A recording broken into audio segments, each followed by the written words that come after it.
नमस्कार दोस्तों आप सभी का हमारे चैनल में बहुत बहुत स्वागत है। जैसा कि आप देख पा रहे हैं हम लोग पढ़ रहे हैं कौन सा चैप्टर दोस्तों, चैप्टर नंबर 5। और क्या चल रहा है तो केमिस्ट्री। और कक्षा 12 के लिए अगर बात करें तो केमिस्ट्री फर्स्ट की बात है, अगर बीएससी के लिए तो बात करें तो फिजिकल केमिस्ट्री की बात है।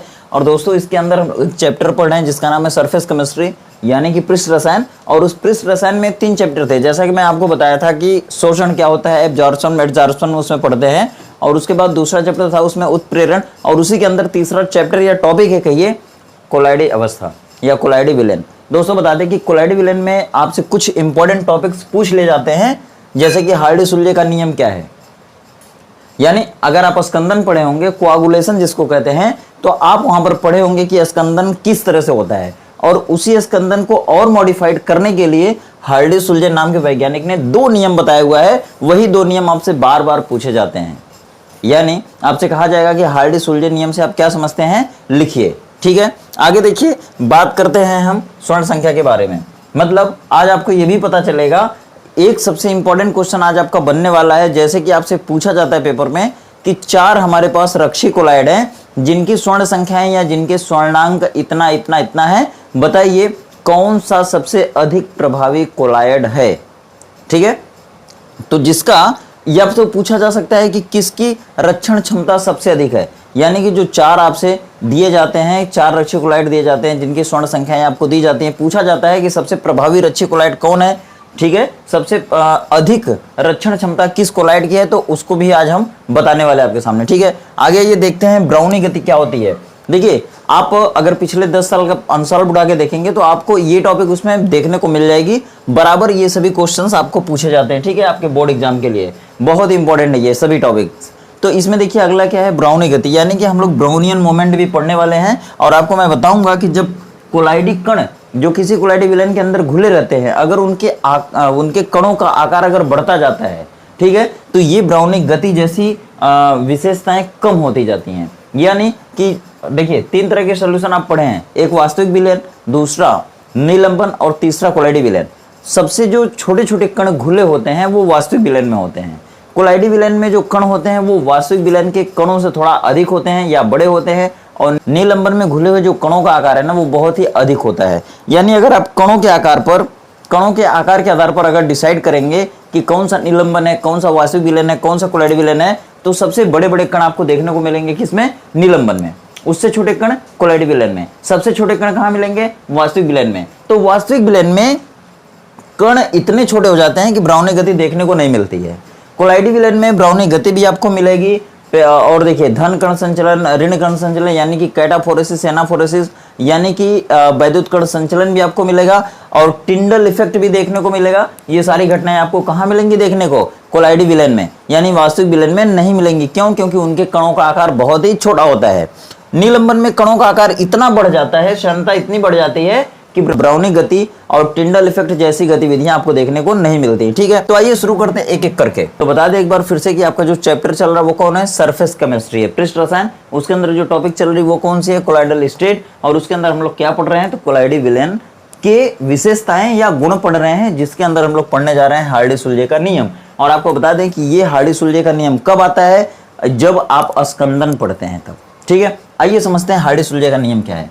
और उससे पहले समझेंगे स्कंदन क्या है। जैसे देखिए ये कोई कोलाइडी विलेन है।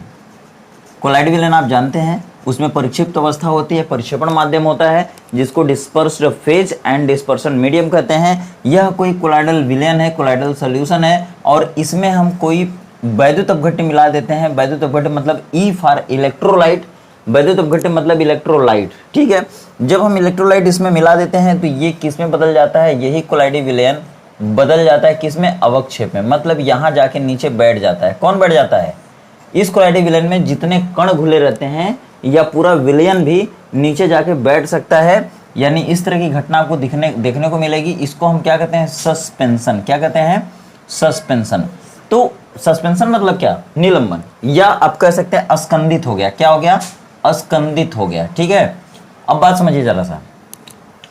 मतलब ये जो हार्डी-सुल्जे ने नियम बताया है वो किसके लिए बताया है, इसी घटनाक्रम के लिए बताया है। ठीक है, सबसे पहला नियम, इनका 2 नियम है। पहला नियम क्या कहता है कि अगर आप इस वैद्युत अपघट्य को किसी कोलाइडी विलेन में मिलाएंगे, ठीक है, ध्यान से समझिएगा, दो नियम है। पहला नियम क्या है कि किसी कोलाइडी विलयन में अगर आप कोई वैद्युत अपघट्य मिलाएंगे तो इस वैद्युत अपघट्य का धन आयन या ऋण आयन, मतलब वह भाग ज्यादा सक्रिय होगा, ज्यादा प्रभावी होगा। फिर से सुनिए, जब यह वैद्युत अपघट्य होगा ना तो इसमें कुछ भाग धन आवेशित होगा, कुछ भाग ऋण आवेशित होगा।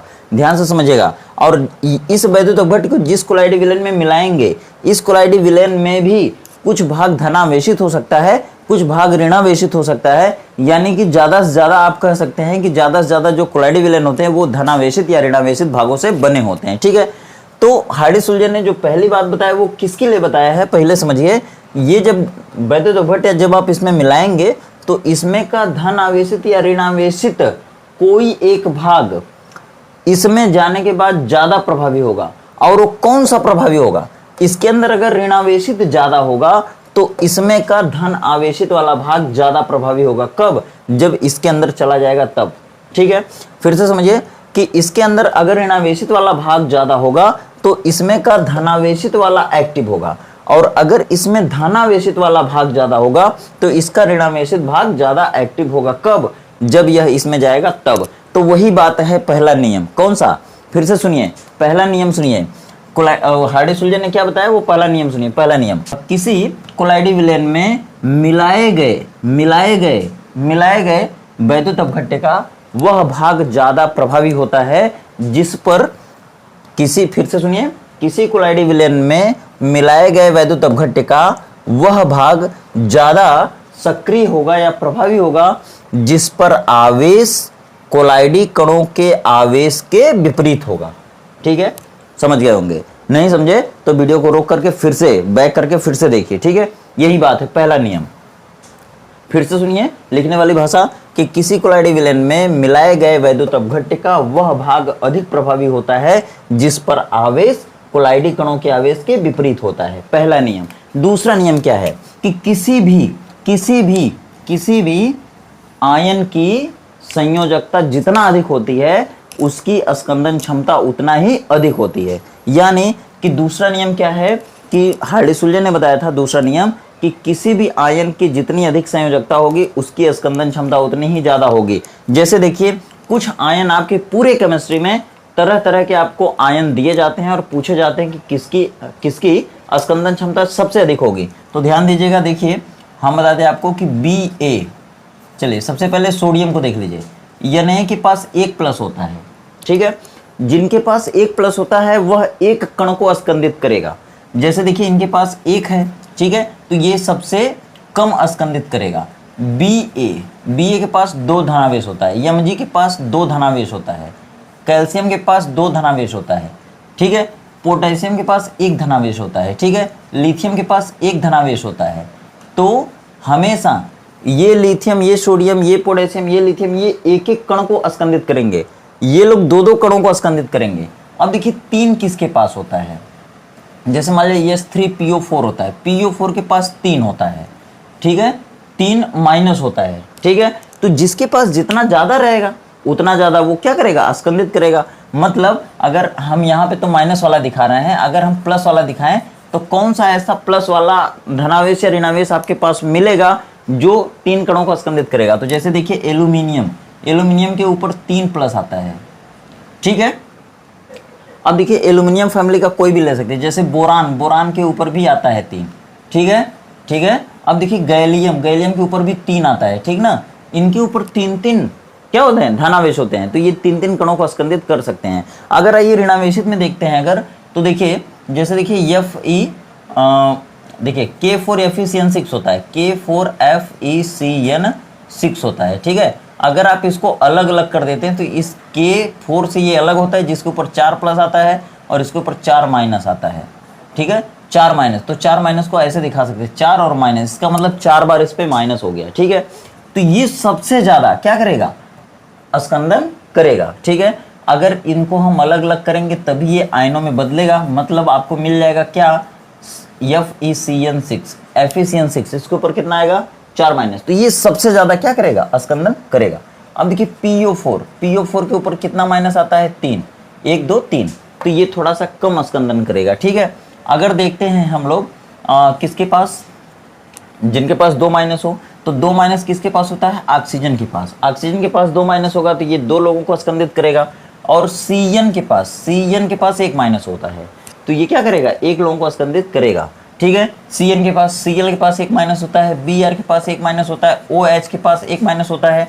मतलब आप समझिए कि जिसके पास जितना ज़्यादा आयन होगा वह उतना ही ज़्यादा स्कंदन करेगा।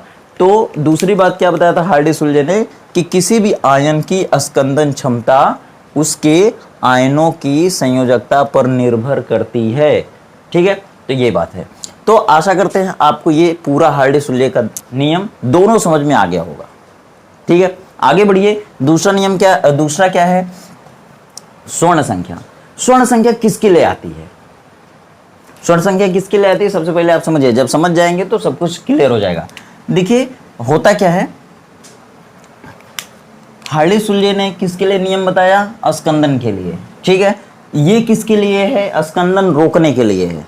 स्वर्ण संख्या किसके लिए, स्कंदन रोकने के लिए। मतलब अगर देखिए ये कोलाइडी विलेन था और इसमें अगर हम वैद्युत अपघट्य मिलाते थे तो ये वैद्युत अपघट्य जा करके इनको क्या करता था, इसके अंदर अगर धनावेशित कण रहते थे तो इसमें का ऋणावेशित वाला कण जाके इन धनावेशित कणों को मार देता था। जब मार देता था तो ये नीचे जाके बैठ जाते थे उदासीन होकर। ठीक है, तो नीचे जाके बैठ जाते थे। अब इसमें कुछ ऐसा मिला दीजिए, इस कोलाइडी विलेन में पहले से ही कुछ ऐसा मिला दीजिए कि जब ये मिलाया जाए तो इसमें कुछ भी ना हो। मतलब ये क्या होता था, अब तक इसमें जब ये वैद्युत अपघट्य मिलाते थे तो ये जाके स्कंदित हो जाता था, लेकिन इसमें अब कुछ ऐसा अलग से मिला दीजिए कि उसके मिला देने के बाद ये अगर जाए इसमें तो इसका स्कंदन ना हो। ठीक है, तो जो इसमें पहले से मिला देंगे ना उसको कहते हैं रक्षी कोलाइड। क्या कहते हैं, रक्षी कोलाइड, यानी कि प्रोटेक्टिव कोलाइड। ध्यान से समझिएगा थोड़ा। ठीक है, प्रोटेक्टिव कोलाइड या रक्षी कोलाइड। ये कोलाइड क्या करता है, ये कोलाइड रक्षा करता है, मतलब किसी भी कोलाइडी विलेन को स्कंदित नहीं होने देता है। ठीक है, अब यह रक्षी कोलाइड कब तक रक्षा करेगा, ठीक है, कब तक रक्षा करेगा, उसकी यूनिट को दिखाते हैं स्वर्ण संख्या में। अगर स्वर्ण संख्या का मान ज्यादा हुआ तो ये रक्षा नहीं कर पाएगा, मतलब बहुत कम देर तक रक्षा करेगा। यानी स्वर्ण संख्या क्या होती है, यह किसी भी रक्षी कोलाइड की एक क्षमता होती है। ठीक है, जिसको हम लोग मिलीमोल प्रति लीटर में व्यक्त कर सकते हैं। ठीक है, ध्यान दीजिएगा, स्वर्ण संख्या क्या होती है, यह किसी भी रक्षी कोलाइड की क्षमता को निर्भर करने वाला एक यूनिट होता है। ठीक है, अगर स्वर्ण संख्या ज्यादा होगी तो उसकी रक्षण शक्ति कम होगी।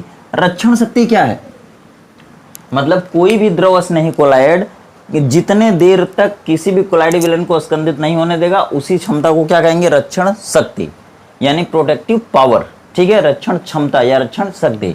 मतलब अगर स्वर्ण संख्या का मान ज्यादा होगा तो उसकी रक्षण शक्ति कम होगी, और अगर स्वर्ण संख्या का मान कम होगा तो रक्षण शक्ति ज्यादा होगी। यहाँ पर देखिए कुछ रक्षी कोलाइड दिए हुए हैं और उनकी स्वर्ण संख्या का मान भी दिया हुआ है। देखिए यहाँ पे जिलेटिन है, जिलेटिन की स्वर्ण संख्या है 0.005 से 0.01 तक, यानी कि इन सभी में जैसे देखिए 1 2 3 4 5 पदार्थ दिया हुआ है। यह है सोडियम ओलिएट है, 5 पदार्थ दिया हुआ है। 5 पदार्थों की स्वर्ण संख्याएं दी हुई हैं। जिनकी स्वर्ण संख्या ज्यादा होगी उनकी रक्षण क्षमता कम होगी, और जिसकी जिनके स्वर्ण संख्या कम से कम होगा उनका रक्षण पावर ज्यादा होगा। ठीक है, और जिनका ये मान ज्यादा होगा उनकी रक्षण क्षमता कम होगी। बात समझिएगा, आपसे क्वेश्चन पूछा जाता है एग्जाम में, क्या पूछा जाता है, जैसे देखिए ए बी सी डी 4 रक्षी कोलाइड हैं और इनके सभी स्वर्ण संख्याएं भी नीचे दी हुई, जैसे 0.02, इनका हो गया 2, इनका हो गया 3.1, इनका हो गया 5।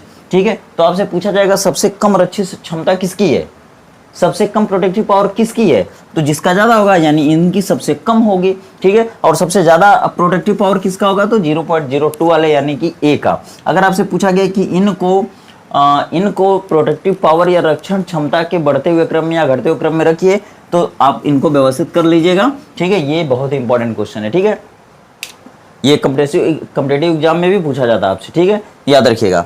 आगे देखिए ब्राउनी गति। रॉबर्ट ब्राउन एक वैज्ञानिक हैं।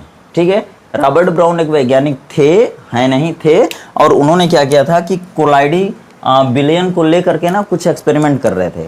उन्होंने क्या किया था कि एक कोलाइडी विलेन ले करके ऐसे, ठीक है, कोलाइडी विलेन है तो आप जानते हैं इसमें परिक्षेपण माध्यम होगा, ठीक है, और इसमें कुछ कोलाइडी कण होंगे जो परिक्षिप्त अवस्था कहलाते हैं। और इन्होंने क्या किया था, देखा था, अल्ट्रा माइक्रोस्कोप से देखा था कि इनके जो कण होते हैं ना वो एक जगह स्थिर नहीं होते हैं। उन्होंने अल्ट्रा माइक्रोस्कोप से क्या देखा था कि इनके जो कण होते हैं वो एक जगह स्थिर नहीं होते हैं, वो लगातार टेढ़ी मेढ़ी दिशाओं में गति करते रहते हैं। और उन्होंने इस घटना को देखा, इसलिए अपने नाम के आधार पर उन्होंने इस घटना को क्या नाम दिया, ब्राउनी गति। यानी कि इनके जो कोलाइडी कण होते हैं ना, ये देखिए ये कोलाइडी कण है, कोलाइडी कण, या आप कह सकते हैं परिक्षिप्त अवस्था के कण हैं, ठीक है। और ये कोई कोलाइडी विलेन है, ठीक है, ये कोलाइडी विलेन है और ये कोलाइडी कण है। तो ये कोलाइडी कण लगातार इधर की दिशा में, इधर की दिशा में और इधर की दिशा में, ठीक है, और फिर इधर की दिशा में और फिर इधर की दिशा में वो लगातार गति करते रहते हैं। ये क्या है, ये कोलाइडी कणों की गति है, कोलाइडी कणों की गति है। तो आप लिखने वाली भाषा क्या लिख सकते हैं, लिखने वाली भाषा सुनिए कि किसी भी कोलाइडी विलेन में जब उनका माइक्रोस्कोपिक अध्ययन किया गया या सूक्ष्मदर्शी अध्ययन किया गया रॉबर्ट ब्राउन के द्वारा, तो उन्होंने देखा कि कोलाइडी विलेन में उपस्थित सभी कोलाइडी कण लगातार टेढ़ी मेढ़ी दिशाओं में गति करते रहते हैं। रॉबर्ट ब्राउन नामक वैज्ञानिक ने अपने नाम के आधार पर इस घटना को क्या नाम दिया, ब्राउनी गति, ठीक है। चलिए आगे बढ़िए। अब देखिए ब्राउनी गति क्या है। ब्राउनी गति की घटना कभी कभी बढ़ सकती है, कभी कभी घट सकती है। तो जैसा कि मैंने आपको शुरू में बताया कि जब कोलाइडी कण का आकार छोटा रहता है तब तक यह घटना आपको दिखती है, और जैसे ही कोलाइडी कणों का आकार बढ़ने लगता है यानी बड़ा होने लगता है और उनकी श्यानता भी बढ़ने लगती है, तब ये ब्राउनी गति की घटना कम होने लगती है। यानी अगर आप कोलाइडी विलेन, वास्तविक विलेन और निलंबन की घटना को देखेंगे तो निलंबन में कणों का आकार सबसे बड़ा होता है, यानी सबसे अधिक होता है। वास्तविक विलेन में कणों का आकार बहुत छोटा होता है, इतना छोटा होता है कि यह घटना दिख ही नहीं पाती है। निलंबन में कणों का आकार इतना बड़ा हो जाता है कि उसमें भी यह घटना नहीं दिख पाती, ठीक। केवल कोलाइडी विलेन में यह घटना दिखती है। आप जानते हैं कोलाइडी विलेन में कणों का आकार कितना होता है, तो 10 एंगस्ट्रॉम से 1000 एंगस्ट्रॉम तक होता है, ठीक है। यह आपको कोटि याद भी रखना है क्योंकि ये भी एग्जाम में आपसे पूछी जाती है, ठीक है। आइए आगे बढ़ते हैं। पेप्टिक कारक क्या होता है, देखिए पेप्टिक कारक को क्या कहते हैं, यानी कि पेप्टाइजिंग एजेंट भी कहते हैं। और हम बता दें आपको कि पेप्टिकरण एक क्रिया होती है जिसमें किसी ताजा बने हुए अवक्षेप में कोई अलग से वैद्युत अपघटन मिलाकर कोलाइडी विलेन बनाया जाता है। वह एक घटना पेप्टिकरण विधि कहलाती थी और उस विधि से हम लोग कोलाइडी विलेन भी बनाते थे। तो पेप्टिक कारक क्या होता है, पेप्टिक कारक मतलब हो गया कि देखिए मान लीजिए ये कोई कोलाइडी विलेन था, ये कोई कोलाइडी विलेन था और इसमें हम लोग जब वैद्युत अपघटन मिलाते थे तो ये जाके अस्कंदित हो जाता था, ठीक है, अस्कंदित हो जाता था। और बाद में इस अस्कंदन वाले भाग में अगर हम कोई वैद्युत अपघटन फिर से मिलाते थे तो यह फिर से कोलाइडी विलेन में बदल जाता था।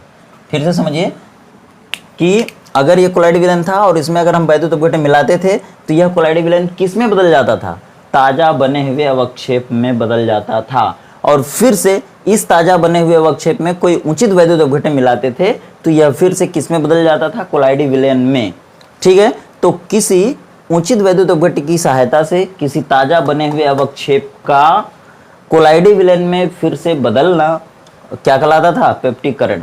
और जिसकी वजह से मतलब यह वैद्युत अपघट्य अगर ताजा बने हुए अवक्षेप में मिलाते थे तो इसकी वजह से यह कोलाइडी विलेन में बदलता था, इसलिए इसको क्या कहते थे, पेप्टिक कारक, ठीक है। समझिएगा ध्यान से, बहुत ही इंपॉर्टेंट चीजें हैं, ठीक है। आगे ये देखते हैं स्कंदन मान या उर्णन मान और स्कंदन क्षमता। आप जैसा कि जान गए, अभी मैंने बताया कि अलग अलग रक्षी कोलाइड की क्षमता अलग अलग होती है जिसको हम लोग स्वर्ण संख्या में व्यक्त कर सकते हैं। उसी तरह से स्कंदन मान या उर्णन मान होता है, वो किसके लिए होता है, वो भी स्कंदन क्षमता के लिए होता है। तो अगर आपसे कहा जाए स्कंदन मान ज्यादा है तो उसकी स्कंदन क्षमता कम होगी।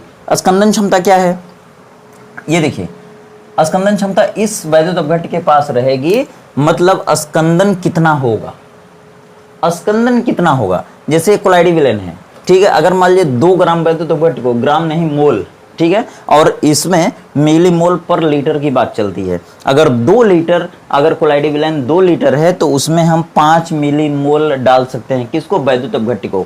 जैसे मान लीजिए कि यह कोई कोलाइडी विलेन है, इसमें हम इस वैद्युत अपघट्य को डाल रहे हैं, तब यह वैद्युत अपघट्य क्या कर रहा है? इसमें जाकर धनावेशित या ऋणावेशित कणों को उदासीन कर दे रहा है। वह उदासीन कण क्या कर रहे हैं? नीचे जाके पेंदी में बैठ जा रहे हैं, जिससे यह मतलब यह कोलाइडी विलेन किस में बदल गया? ताजा बने हुए अवक्षेप में।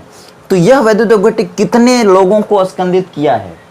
कितने आयनों को, कितने कणों को स्कंदित किया है? तो इस वैद्युत अपघट्य की जो क्षमता होगी स्कंदन करने की, वही क्या कहलाती है? स्कंदन मान या उल्डन मान।